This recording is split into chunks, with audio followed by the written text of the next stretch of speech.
Hello, this is Heather Talheimer, and welcome to 4-Minute Friday. Today's episode is Being Nudged Towards Oneness. The other day, I heard a quote attributed to Plato. I don't know about you, but when I think about Plato, it's hard for me to imagine him as a vibrant man alive with energy. His life was lived so long ago.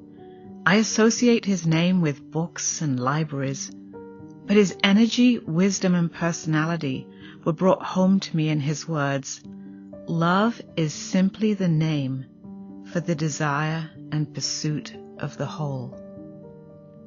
These words resonated with me. Despite the separation we often experience in our lives, I believe there is something within us that nudges us toward oneness. The idea of the universe as an interconnected whole is not new. It is a concept that Eastern philosophies have acknowledged for thousands of years. It is only now that Western ideologies and science are more seriously interested in the idea. But we don't need ideologies or philosophies to persuade us of the invisible strings that connect us. There is a powerful force in the universe that pulls us into relationship. It is always calling. Our experiences bear witness to the ties that bind us. Despite that pull, our feelings of not belonging often cause us to feel separation. We hold back from traversing the distance between us out of fear of rejection, or at the very least, because it feels uncomfortable. We hesitate to enter into another person's world. So it was for me when I ventured to Vanuatu, a small island nation in the South Pacific. I was on a service trip. I found myself living together with indigenous Vanuatu people and tasted those moments of us and them. Our cultures and appearances were different. I imagine that a lot of what I felt, they also felt. We were strangers of a sort, trying to become family. We noticed things about each other. I am sure I appeared most strange in my thoughts and habits. Over time, while working side by side, I began to understand something of their lives, of their hopes, and their dreams. I saw how hard it was for some teenagers to know there was a world beyond this small island, but at the same time, know they would probably never see it. During the time I was there, despite our differences, we began to feel connected. We laughed together and relaxed into a familiarity of sorts.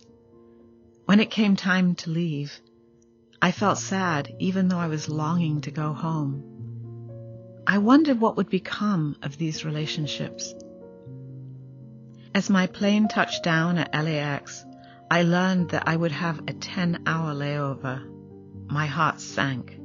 Who wants to hang around an airport for 10 hours?